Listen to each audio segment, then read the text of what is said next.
discuss biodynamic practices worldwide for you, your farm, and the planet.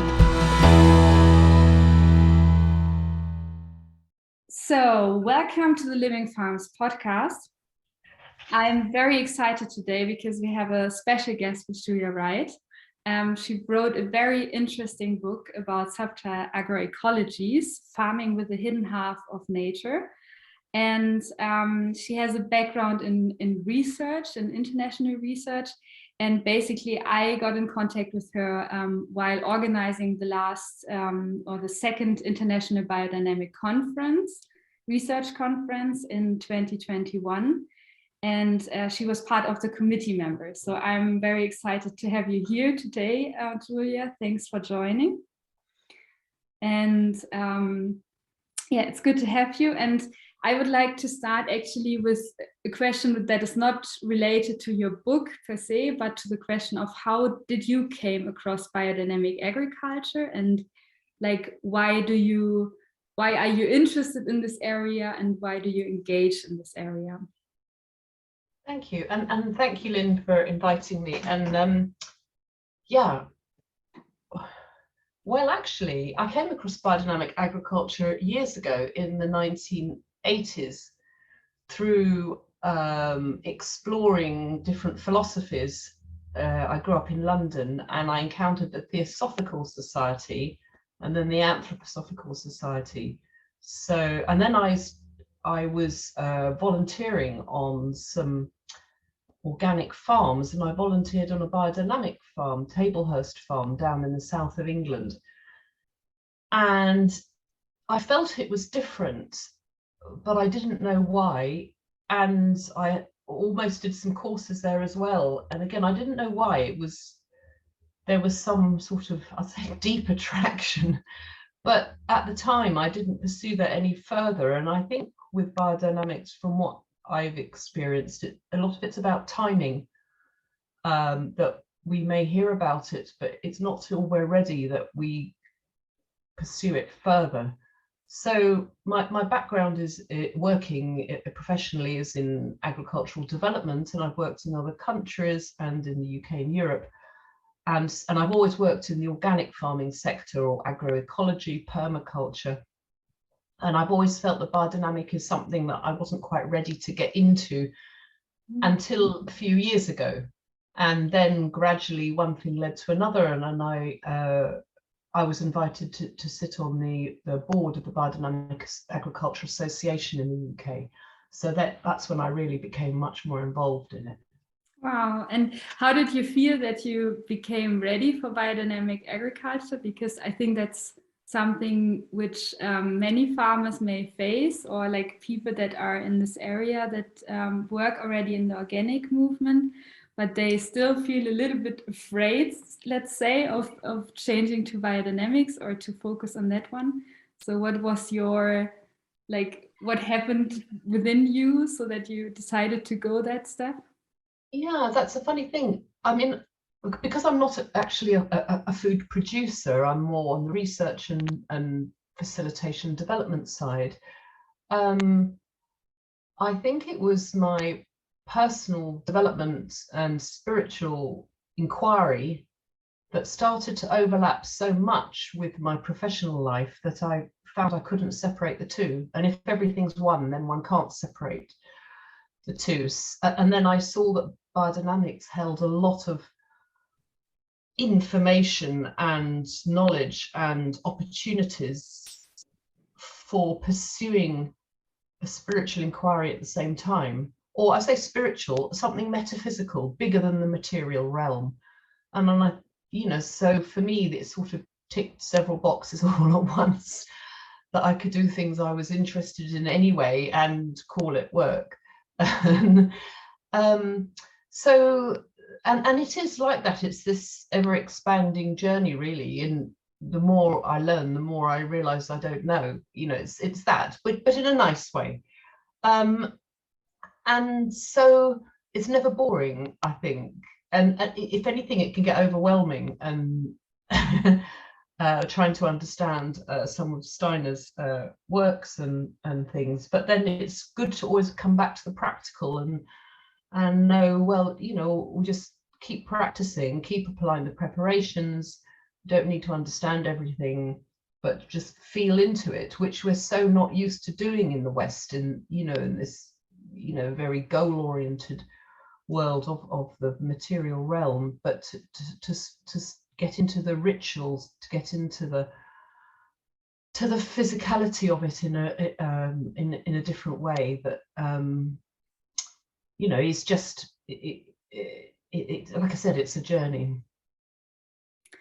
And I think what fascinates me about your work is that you really try to combine the different flows of agricultural systems, and not being, let's say, dogmatic in the sense that it has to be this or that, but you really try to integrate them. So maybe you can explain a little bit how you do this in your practical work, because you are you were also involved in establishing the Center for Agroecology, Water and Resilience at the Coventry University in UK. So maybe you can tell us a little bit of how you integrate the different agriculture systems with one another. Yes, it's just so, it's also fascinating. I mean, I think I've always wanted to farm and I've never achieved that. So part of my own work is to try and find out what is the best farming system to have, where it's harmonious and one with nature. So going through this journey, there's a lot of farmers do, of learning about regenerative agriculture, permaculture. Permaculture is always a light bulb moment. I don't know anyone whose worldview wasn't changed by going on an intensive permaculture course. And seeing the world in a different way afterwards, and organic farming as well. So each of these sustainable farming strands have their own strengths. They each have their own histories, and they were all provenances from different cultures and countries and regions. And so I don't see one as good or bad or better or worse than that. And in a way, as some farms are trying to do, it's combining them all. But there are obviously bottom lines, like not using chemicals, like do no harm, using the precautionary principle. What biodynamic adds, or the uniqueness of biodynamics, is the metaphysical component. Because in organic farming, in fact, a lot of things Steiner talked about 100 years ago, organic farming has then manifested in practice. It's worked out rotations and done a lot of research on things that the biodynamic movement hasn't been able to do.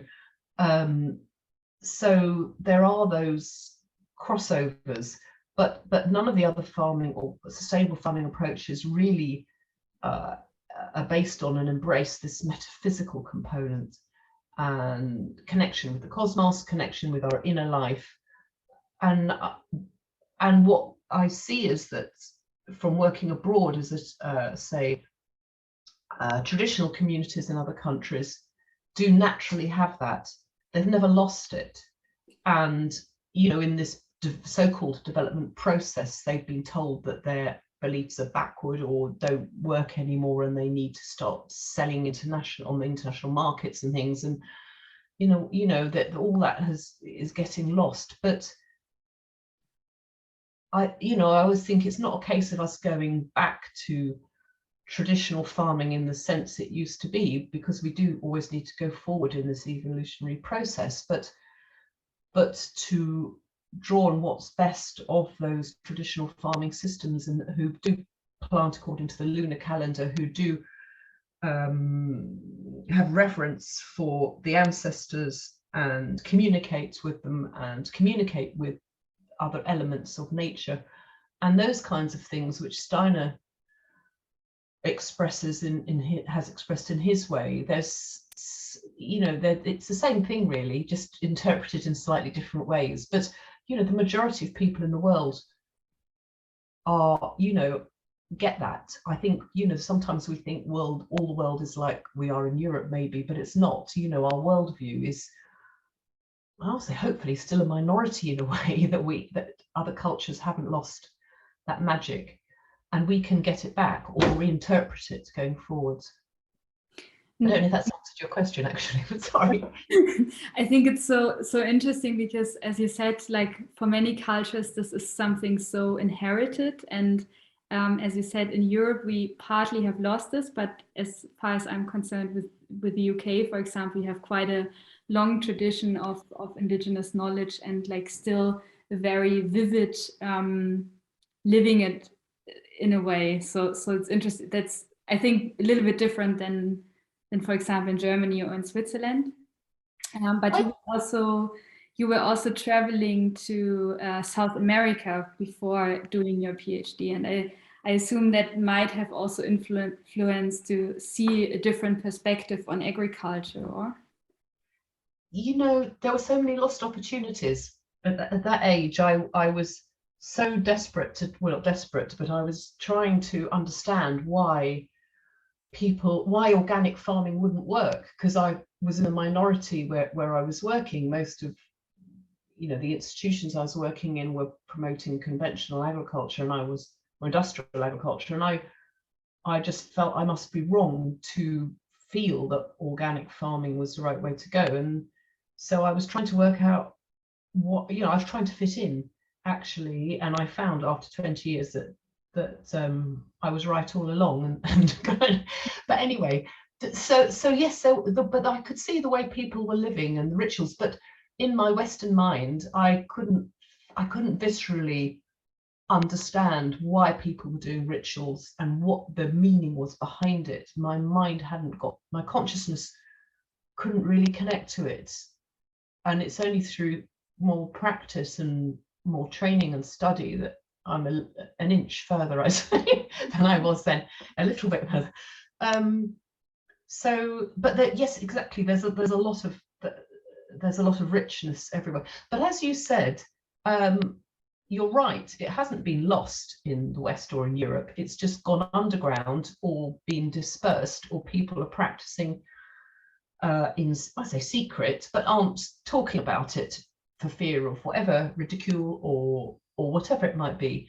And because we have this birthright, being human, we have this connection with nature, and whether we have those abilities naturally or learn them, practice through learning, and we can get them. So it's here, it's just latent, and which is very positive, because it means we can easily regenerate that relationship. Yeah, and it has often, as you said, there's some kind of shame often associated with going into a more spiritual farming system, or with doing this connect, or like getting into this connection with nature again. And I know some farmers which are saying, oh yeah, I always enjoyed getting this like metaphysical component of farming and getting into touch with the cosmic forces and so, but I'm really afraid of stating this publicly, and because I'm afraid that I will be named crazy, or that the people think that I'm stupid or crazy. And I think that has to do with our worldview, that in the agriculture production system, we're becoming more and more logic, and we really want to capture nature into something which is a simple cause and effect chain. And that's just something that we can handle as humans, that we can basically control, instead of coming into this collaboration. And so maybe you can tell us a little bit of how you managed to come into this collaboration with nature, or to how did you realize that you're not separated, but really part of the overall metaphysical parts? Yeah, I'm still going through that process. I think with most of us, it's just who and what we encounter along the way that changes us. And for me, what's a major influence was a spiritual teacher who does communicate with nature, called Michael Rhodes, Roads, and he's written a lot of books and has quite a big audience in other countries in Europe, and he lives in Australia, and he's been, since the 1980s, been writing about communicating with nature. And going on those workshops where I saw physical changes in people and healing taking place, because it's also reconnecting with oneself and the past and whatever trauma and whatever's happened.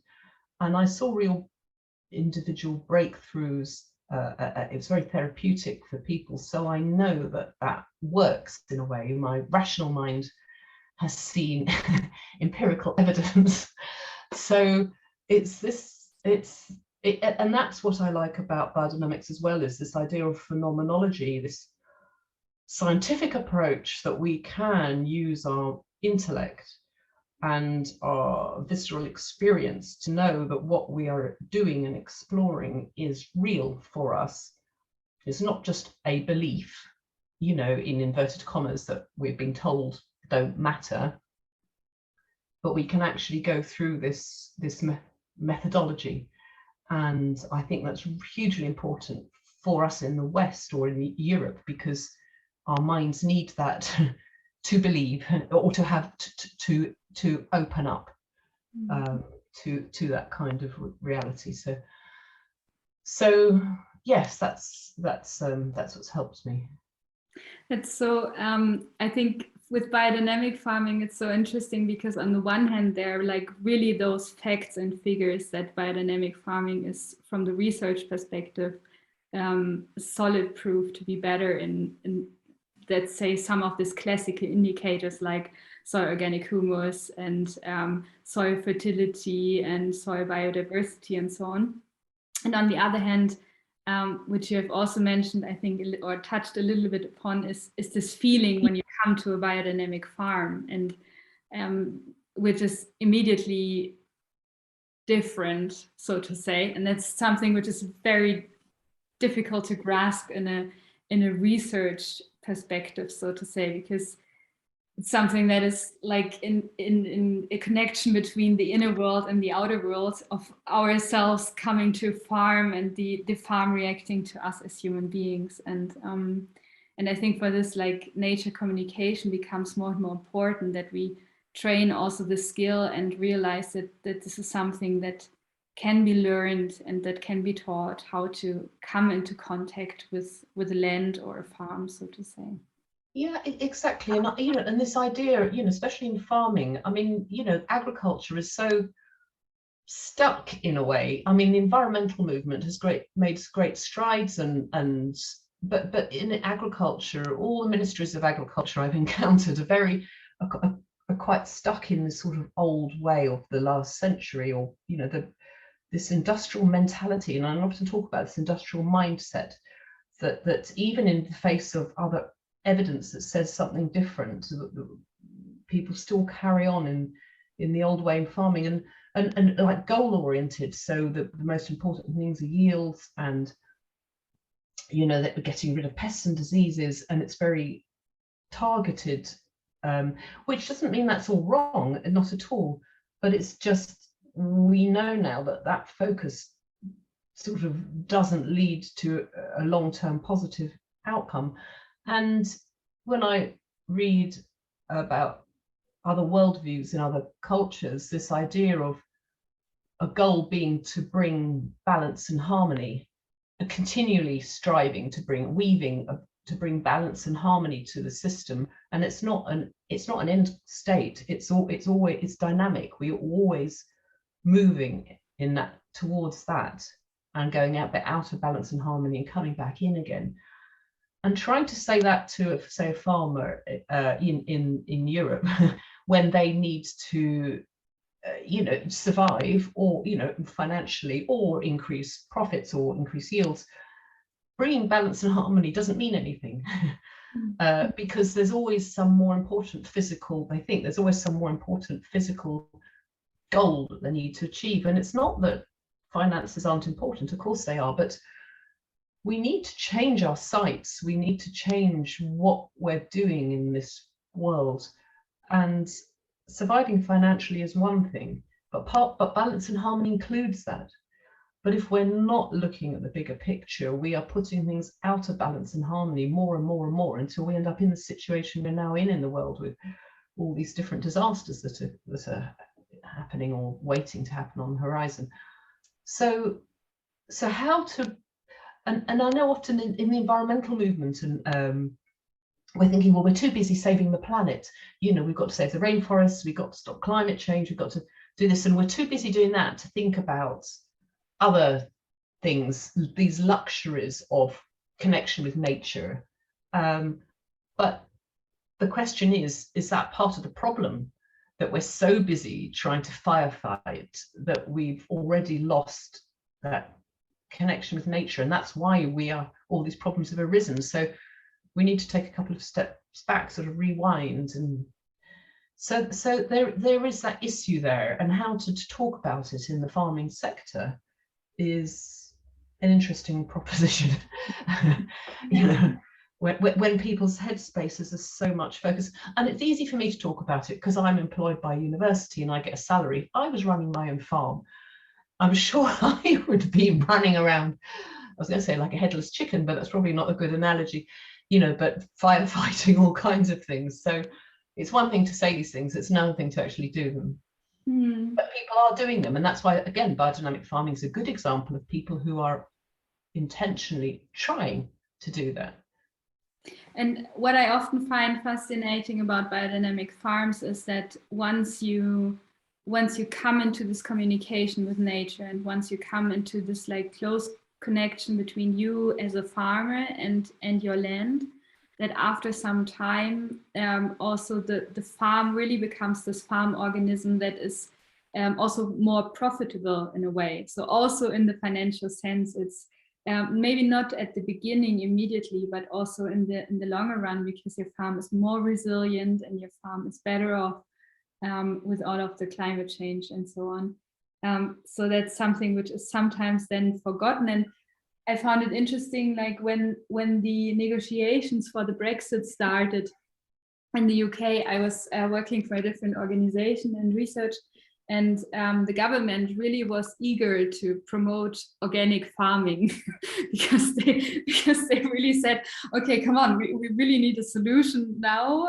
The Brexit is coming, and this seems to be a very reasonable farming system. And I found that an interesting aspect, because once they realized, like when you don't have the subsidies for a system which is not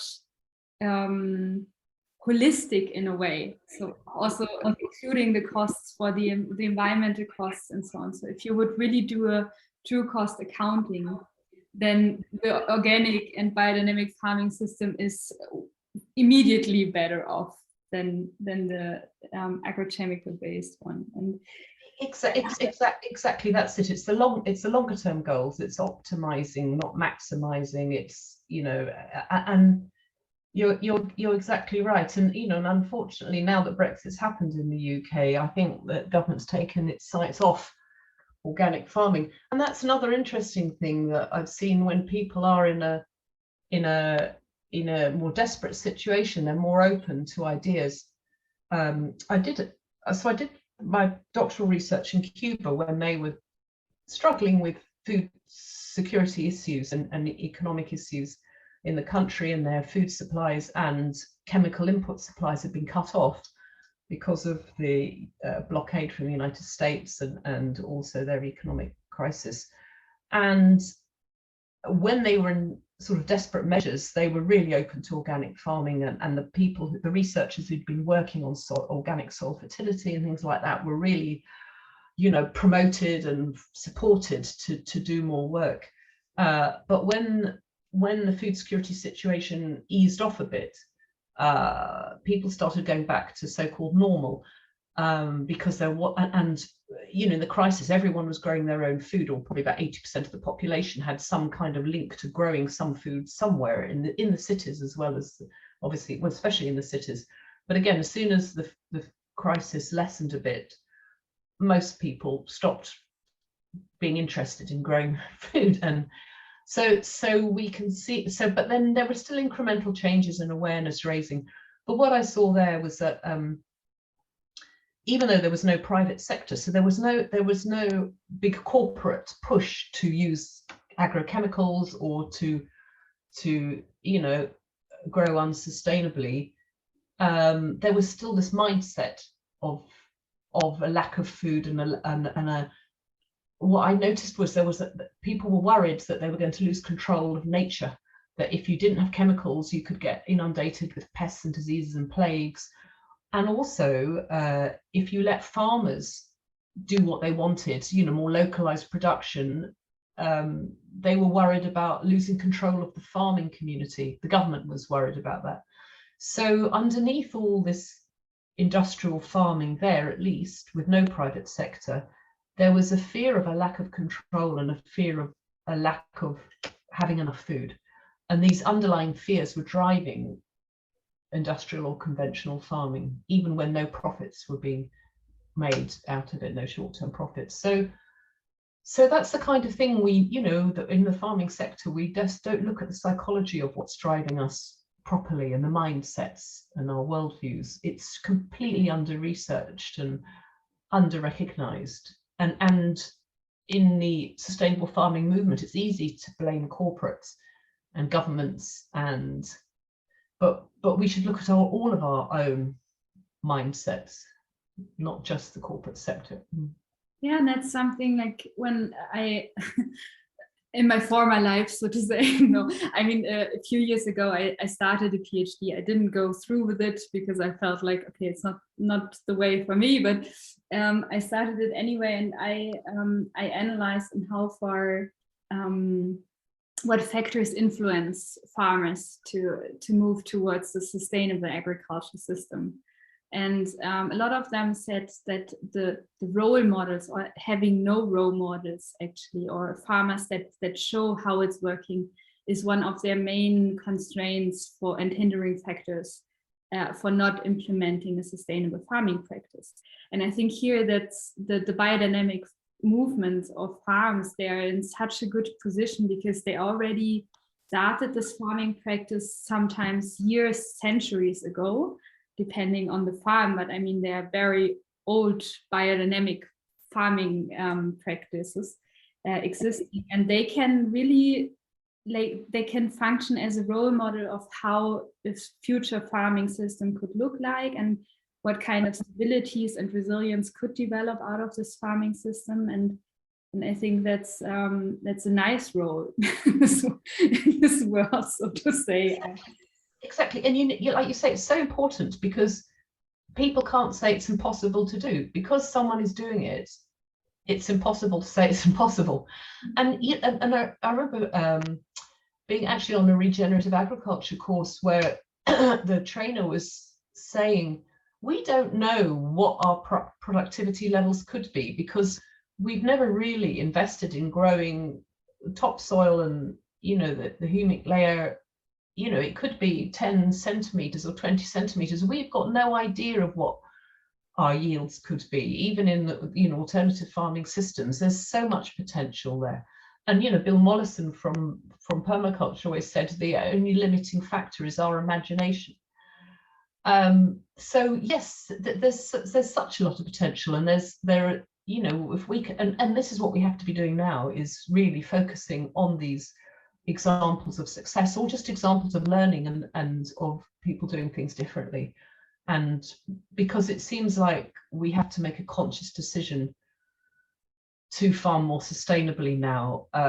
If we continue as normal, that's an unconscious habit. And it's difficult for each individual to step out and make that conscious decision, and it can be frustrating. We think, oh, it's going to be very slow progress, but it seems like, I don't know, unless government suddenly regulates, and like you've talked about whole cost accounting, true cost accounting, unless governments put in tight regulations and to support organic farming and biodynamic farming. And then I always say, in the 1950s and whatever, when industrial farming really took off more, the consumers didn't choose to eat industrial food. They didn't choose to go and buy food that had more chemicals on it or anything. They weren't told about it. It just crept into the system. And now, for the last few decades, we have to make a conscious choice to go out and pay more for and buy, more sustainably produced foods. It's not a level playing field. If governments turn that around, it would be so easy for us. If they taxed, put across, like certified any food that was produced unsustainably, if that was certified with skull and crossbones as a label, you go to the supermarket or wherever and you see this black label with a skull and crossbones on it, and that shows you that food's not organic or biodynamic, then I wonder how many people would buy it. Yeah, it's a nice different idea. Normally you just have the labels with organic, and it's a good idea to switch that around. Yeah, so maybe we can come a little bit to your book now, because I understand your book a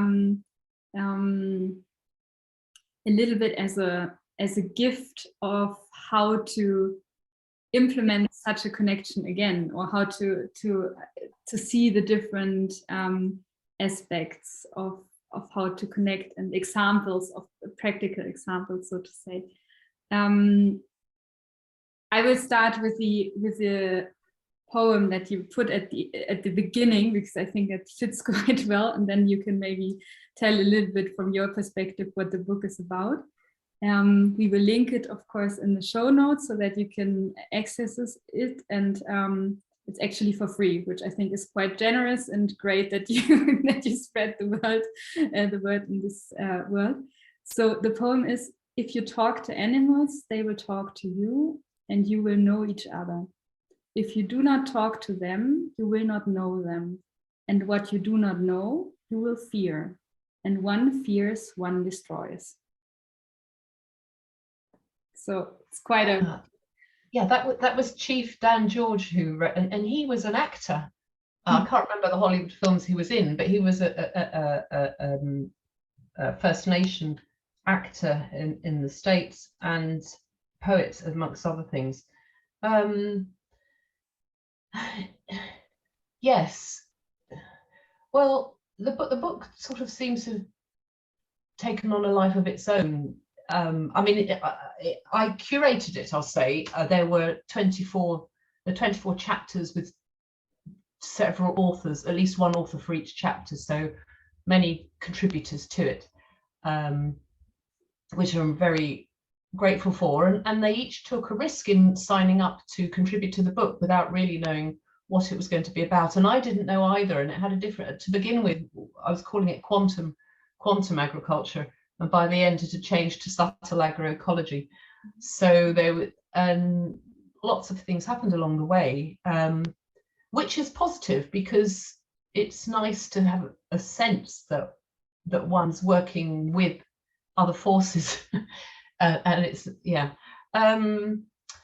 so I think the thing was to just try and bring some credibility to this idea that there's more than the physical in nature, in agriculture. And then, as I've said, the environmental movement gets this more, but in farming, it's not so commonly addressed. So to bring in some things, for example, one of the chapters is on constellation work, which is used in family therapy. It's used in terms of nature constellations, but to apply it to farming systems was, something extremely useful and not talked about so much. So I was trying to bring some concepts which are quite well known in other disciplines, but bring them into the farming sector. And then, there are people who are researching electromagnetic frequencies and looking at maybe some of the quantum science, and quantum science is far out, it's way down the line in theory, but bringing it into the practice of farming is very, very difficult. And I actually spoke to quite a few quantum physicists who didn't feel that there should be any mention of that subject in a book on farming, because there was no relationship, as I was told. So there still is this mismatch between what people are looking at on a submicroscopic level and what's actually happening in practice. But I did have a very generous contribution by a quantum physicist from Canada who wrote a chapter that was appreciated. So the thing is with agriculture, it covers every discipline in the world, as far as I'm concerned. History, physics, chemistry, anthropology. You could come at it from any angle, and so the book is quite eclectic. It covers a lot of different topics, and I try to divide it up into 4 sections, and the first one is about the philosophy, you know, the worldview, what different ways to see the world, whether you look at soil or whether you look at indigenous cultures or whether you look at what we want to be in the future. And there was a mixture of different chapters on different worldviews. And then the second section of the book is about electromagnetic frequencies, actually looking at the impact of lasers on plant growth, trying to understand it from that. I think we've included a chapter on homeopathy applied to agriculture. And then the third section is about thinking about different methodologies we can use in farming, like using our intuition, using the systemic constellations method, using phenomenology. How can we better get into our bodies to develop our perceptions with nature? And then the fourth section, which I was so pleased I could squeeze in, was voices from the field, I've called it, which is practitioners, farmers, farm advisors, people who are not academics, who are doing interesting things in the farming sector, and it's actually happening, and just to mark it, to show that this is going on, whether people believe it or not. There are these relationships happening on farms and in nature and in the landscape. And so I wanted to give space to those voices as well. And what really helped was that the publisher, it's an academic publisher, the commissioning editor was very open-minded and didn't put any restrictions on what could go in, really. So I'm very grateful for that. And then serendipitously, because the book, you know, these academic books are expensive, and you know, we don't get any money from writing the books. The commission, well, but it doesn't. They don't ever sell that much. They sell to university libraries, so the publisher recoups their production costs from these books. But one of the authors had a contact who offered to fund a foundation, the West Bank Foundation, who offered to fund the electronic version to be made open access, and that was many thousands of pounds. So again, very grateful to them for offering that, so we could make the electronic copies free, which I see as part of these forces supporting the production of the book, really. Yeah, it's interesting that a bank is financing that these thoughts. Well, it's called the West Bank Trust. It's not. It's a charity that promotes energy work. Okay. Yeah.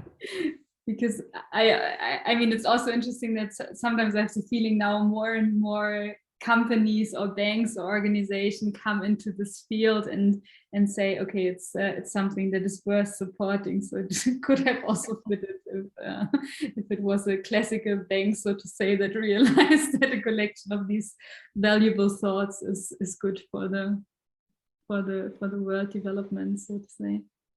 Yeah, it's great, and I saw also that with this podcast we are also trying to get the different voices from the biodynamic movement into the picture. So really to show that biodynamics is happening all over the world, and I think that's something which you also achieved in the book, because there's so many authors from all the different regions in the world, and it's great to have them in one book together, and also again to have this connection between researchers and farmer experience, which we also did a little bit with the Biodynamic Research Conference, that we really try to bring farmers' perspective into the research field. So yeah, exactly. And you know, I'm just going to say that this is the thing that Steiner was, you know, it always amazes me how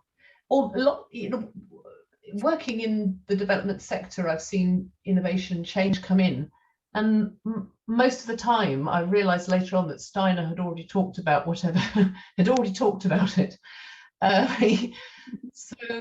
So you know, this, you know, that researchers need to work with farmers and vice versa.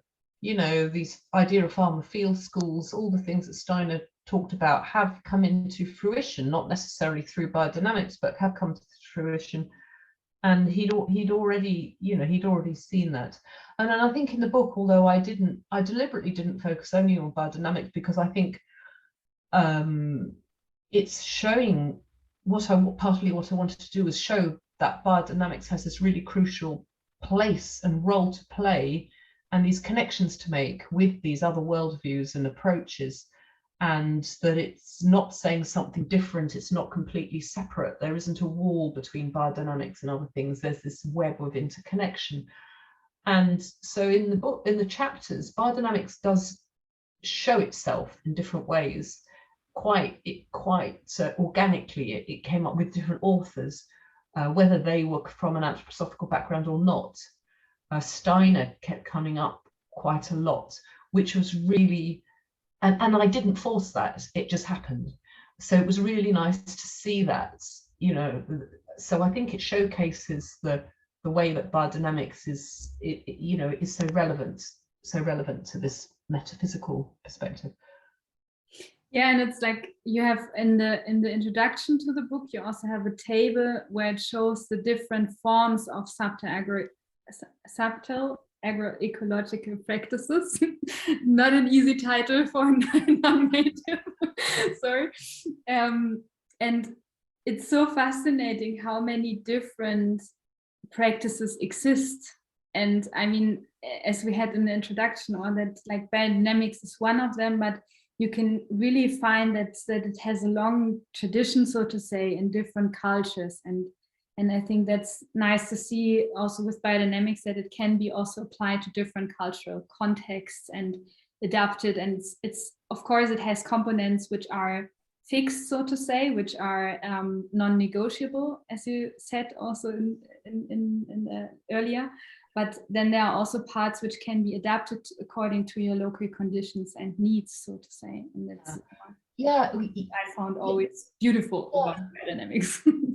Yes, exactly. And you know, with the subtle agroecology, and I've always struggled with the name, but I work in the you know, in the agroecological sector in the UK at the moment, and I think I wanted to show to people who are practicing agroecology that there is this metaphysical side to everything.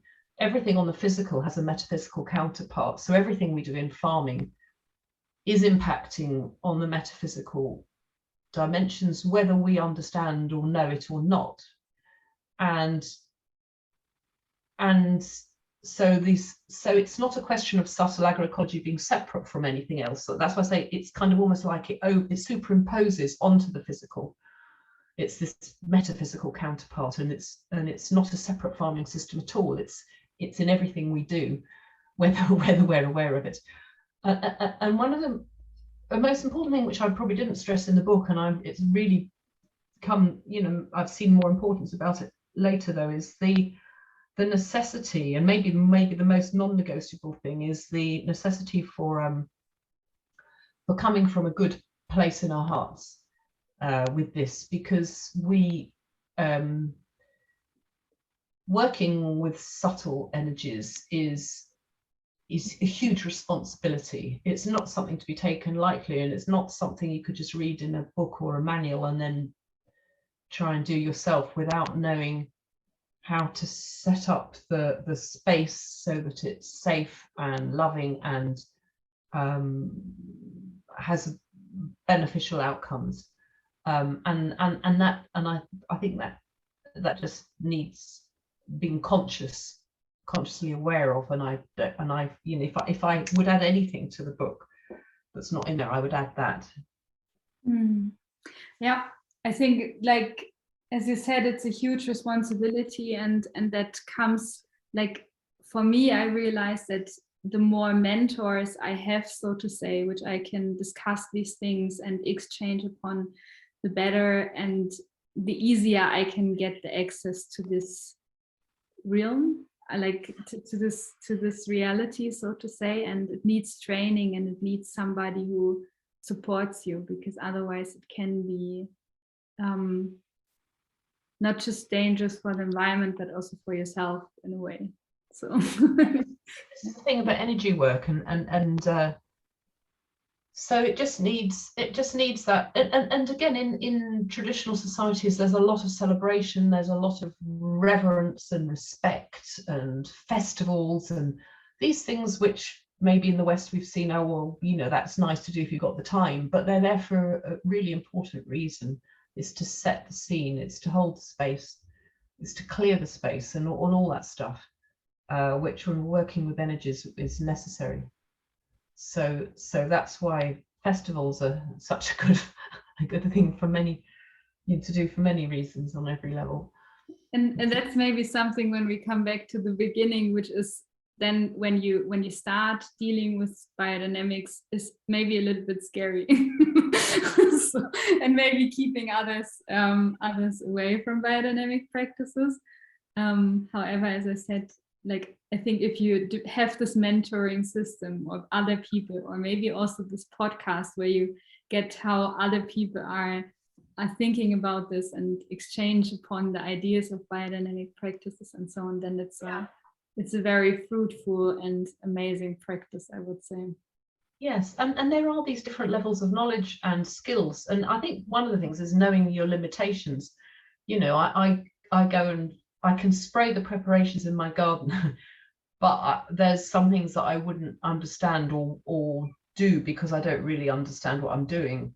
And so it's knowing your level and your limitations, and this is why, you know, the knowledge, you know, we talk about esoteric knowledge, and that's just, you know, some knowledge, you know, like we go to school, we don't learn, you know, in the first year at school, we learn first year level things, and we don't learn 5th or 6th year level things in the first year. It's like that. And so we just need to know what we can do and what we need to bring in expertise from people who have got more understanding and knowledge and ability. Yeah. And then sometimes also trusting the life forces, so to say, that the right knowledge comes to you at the right time. At least that's what I experienced, that you seldomly have the situation that you receive knowledge when you're not ready for it. Yeah. As annoying as it is sometimes, but often the knowledge comes when you're ready to receive it, so to say. Yeah. Yes, humility is called for there.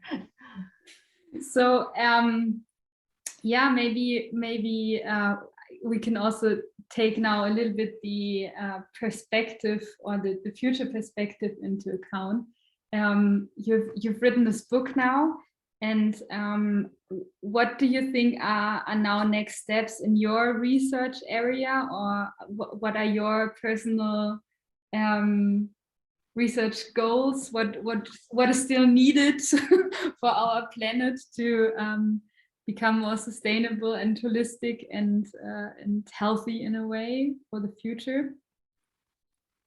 Okay, well, I mean, I think that book, what I've tried to do is make it like a bit of a stepping stone or a foundation stone for other people to do more, to do other things, and to critique it and go off in other directions and things. It just helps people's work, yeah, like that.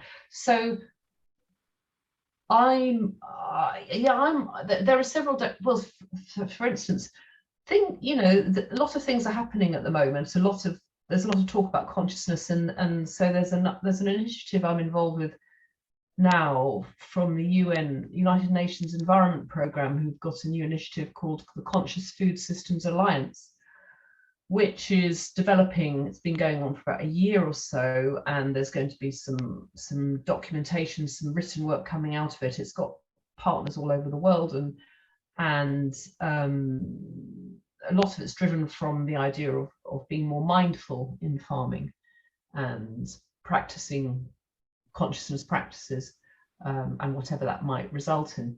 So that's quite an interesting global initiative that might not have happened 10 years ago, but we're seeing things coming out now into public eye quite quickly. So I think there's I think there's a lot of interest. I've had a lot of people interested to know more, and so another thing is running more practical training courses, and at least in the UK there are some things happening in the summer here, workshops and things with trainers who can train farmers how to use some of these methods. I mean, obviously the biodynamic movement will always want that to grow, and that's hopefully with this increased awareness, it'll be easier for that to happen. And I'm particularly interested from my perspective in the UK, because of all the changes that we're seeing here, the extremes of I say good and bad, and the aftermath of Brexit, and what that might mean for the British Isles, because I think the energy in each country, in each nation is different, and how in each country we interpret these principles to fit with the landscape, to fit with our histories, our cultures. And so I'm keen to do some research on the intersection between biodynamics and druid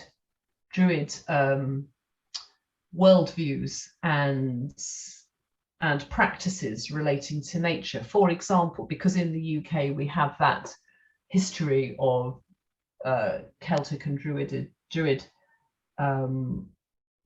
law, storytelling, and things, and there are people practicing that, and I'm interested to see what is the intersection between biodynamic farming and the UK's Indigenous way of life ways. But and that could be similar, there could be things going on in other countries too. So I think that there's what's also very, from an academic or university perspective, there are a lot of PhD students who want to do research on this kind of thing. So it's really fun to manage, and to work with PhD students and look at specific issues. And I have 2 students now who are looking at applying homeopathy in farming, for example. They're coming to the end of their studies. Another one's looked at quantum agriculture. There are others looking at community supported farming from a biodynamic perspective. And so there's lots of topics it's endless, really.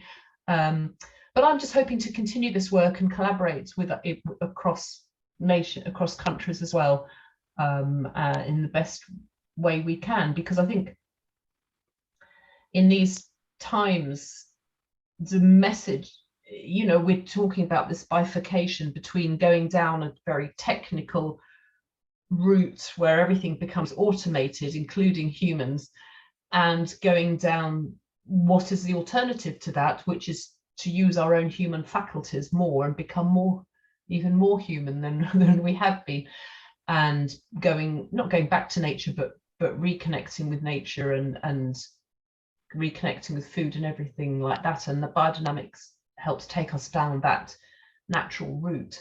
But that's a conscious choice that people are making now, and I see within the research sector there's a lot of people going down the sensors and drones and all those kinds of things in agriculture, and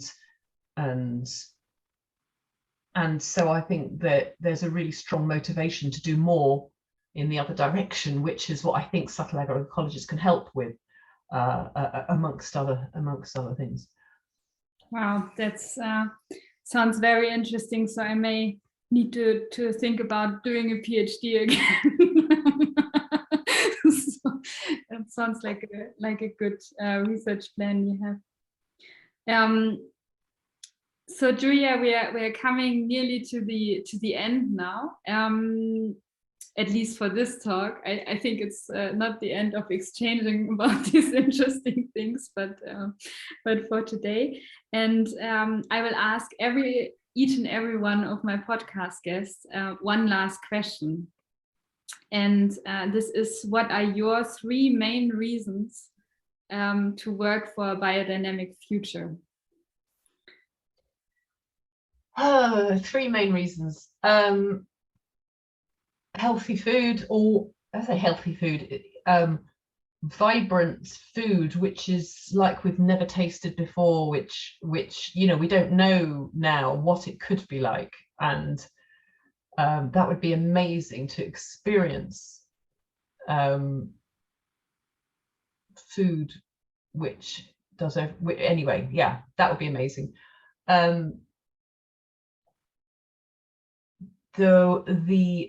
From a selfish perspective, the personal development and spiritual development of